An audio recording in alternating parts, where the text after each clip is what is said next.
Hello everyone, FPL.CARNAGE here and welcome to another FPL video. Finally, the longest international break is over and we can finally put all our focus on the remaining games of the Premier League season. In this video, we're going to take a look at a couple of transfers I have in mind going into Game Week 32. It is a popular wildcard game week.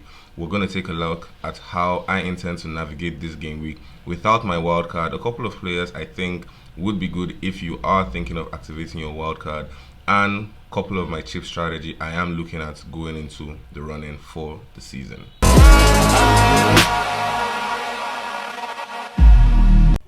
Hello again. So let's take a look at how my team fared in Game Week 31, like we always do. I had Sanchez in goal, 2 points from him in that game against Everton. Not really much to say about that game. Chelsea have been terrible defensively, so he returned just the 2 points. In my defense, I had Virgil van Dijk, who got DEFCON points in that game against Brighton. Did not keep a clean sheet, but he managed to return 3 points in that game. Mukiele was my second defender with 0 points. He was named on the bench for the Tyne derby, but he did not get minutes in that game, so he returned 0 points. Anderson with 4 points, getting DEFCON points. Couldn't keep a clean sheet as well against Burnley, but he did manage to return DEFCON, so 4 points from him as my third defender. Moving on to my midfield, Gordon got a goal and a couple of bonus points in the Tyne derby to return 10 points. Dewsbury Hall, who was my second midfielder, got 3 points after returning a clean sheet points in the game against Chelsea. Rogers, my third midfielder, with 6 points, got an assist in that game against West Ham. And Wilson, my fourth midfielder, getting a goal in that game against Burnley to return 9 points. Bruno Fernandes, who was my fifth midfielder and my captain against Bournemouth, returning 26 points. Another double figure for him at home in the Premier League season. Now, up top, I had Thiago, who returned 4 points. He got DEFCON points. I think it's his first DEFCON point this season, returning 4 points for me. Up top, and Ekitike, who returned just 1 point after he got subbed off early on in the game against Brighton. Another really unfortunate own so far this season.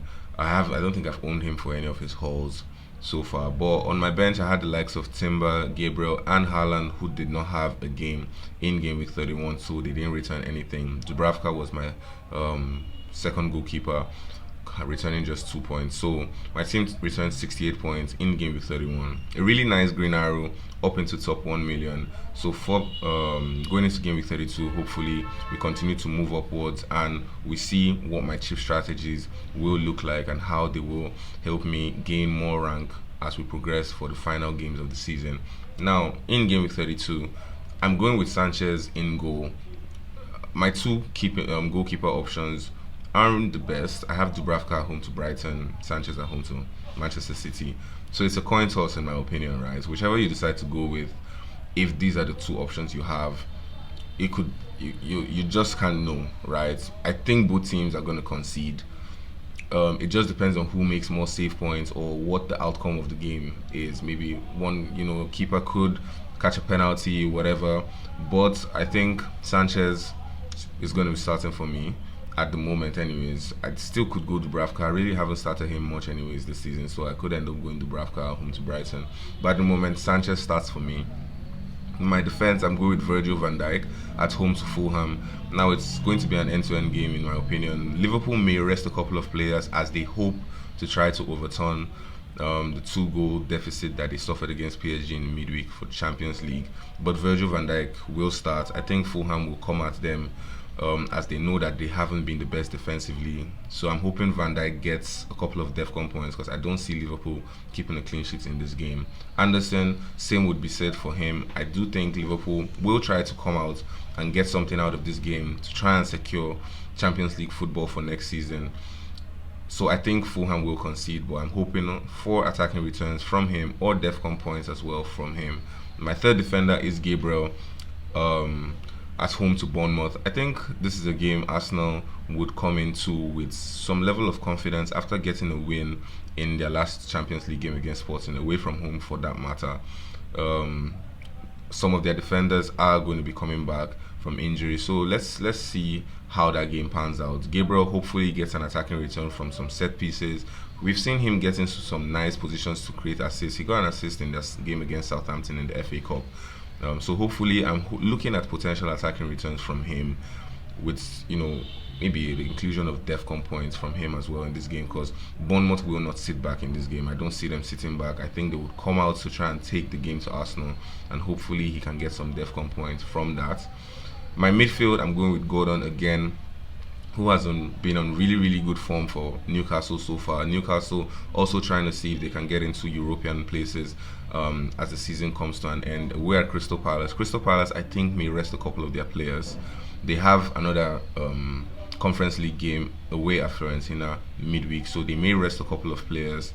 Newcastle doesn't really have any other game they are focusing on, so they will start their strongest 11 to try and get the win in this game. Gordon nailed on penalties, also really nailed on decent minutes. I think he's a good own for this game. Rodgers, my second midfielder away at Forest, he hasn't been on the best of form, but he did get an attacking return in his last game. Hopefully this game is an end-to-end game. Forest are also trying to escape relegation, but Aston Villa are also trying to secure Champions League football, so it's going to be an end-to-end game. Hopefully Rodgers gets on the end of some attacking returns. Wilson, my third midfielder away at Liverpool, we've seen him return some amazing double-digit returns. Like I said, Liverpool defensively have been horrific to watch this season. I think with Liverpool looking to try to maybe rest a couple of players, Wilson is nailed on minutes. He is their best attacker at the moment for Fulham.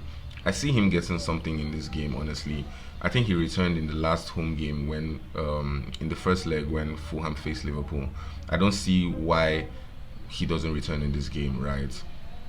Liverpool are the worst side amongst top six defensively. I think they are tied with Chelsea for like the worst defenses. So Wilson starts for me. Bruno Fernandes, my fourth midfielder at home to Leeds. He has returned in his last 5 home games, double figure hauls in his last 5 home games.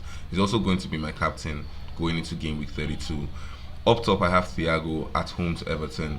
Another really, really good shout for captaincy if you're looking to go differential. In the return leg, he did get a hat-trick against Everton. So it's his one. If you're looking at differential captain, I think I would recommend Thiago. My second attacker is Ekitike at home to Fulham. I'm not really convinced of his minutes going into this game. Ishak is back. I think he got a couple of minutes against PSG. Ekitike was subbed off at 78 minutes. We may see him start this game from the bench or get subbed off early if he does get the start. I am looking at possibly dropping him to the bench for Dewsbury Hall just because I'm not sure of his minutes, or bringing the likes of Bowen, right, who has a really nice fixture, is nailed on minutes and is on penalty duties as well. So it's one I am looking at the moment. And my third attacker is Erling Haaland away at Chelsea. He got a hat-trick in the FA Cup game against Liverpool. He may have found his scoring form again, so that's one to watch in this game against Chelsea. He is my vice captain at the moment. And on my bench, I have Dewsbury Hall away at Brentford, who I will possibly look to bring into my lineup. I don't really like, the fact that Rodgers isn't on form, Ekitike isn't on form. I may look to bring in Dewsbury Hall. At least he is good for DEFCON points. He is on a couple of set pieces, and he offers, some level of attacking threat for the Everton side. So I wouldn't mind bringing him into this game, actually. Jurriën Timber at home to Bournemouth. He is still sidelined for Arsenal. And then Mukiele at home to Tottenham, who I think should get some minutes in this game for Sunderland. Now, when you compare this team to the wildcard teams out there right now, I think my team looks really, really nicely set up going into game week 32. A lot of the game week 32 wildcard teams don't really look good on paper. Of course, they could still turn out to return massive points, but they just don't look good on paper. And my team doesn't really, I don't think I really need to wildcard this team. Not that I have the wildcard, but when you look at the wildcard teams, they are trying to set themselves up for a nice bench boost in 33. Now, I could easily free hit in 33 and have an equally good 11 without fear of blank game week 34, because all my players in my team currently have a game to play in game week 34, with the exception of Erling Haaland and my 2 goalkeepers. So I could as well just free hit in 33, and then my team reverts in 34 and possibly bench boost in 35 and triple captain in 36, where we have the next double game week of the season. So I do not mind the way my team looks at the moment. I could possibly save my transfer and just bring in Dewsbury Hall for Ekitike, like I said. That's one way to go. I could also decide to push my free hits to game week 34, maximize it, and just bring in the players that I feel have the best fixtures, and then see how I squeeze in some of the players playing in the double in game week 33, and see if a bench boost team looks nice. But for now, this is what my team looks like. My captain armband remains on Bruno. My vice is on Erling Haaland. I will settle on my chip strategy in game week 33, but at the moment, this is what my team looks like. If you have any questions or opinions, advice, please leave them in the comment section. If you've watched this video to this point and you've enjoyed it, please leave a like, subscribe, and as always, I will see you in the next FPL video.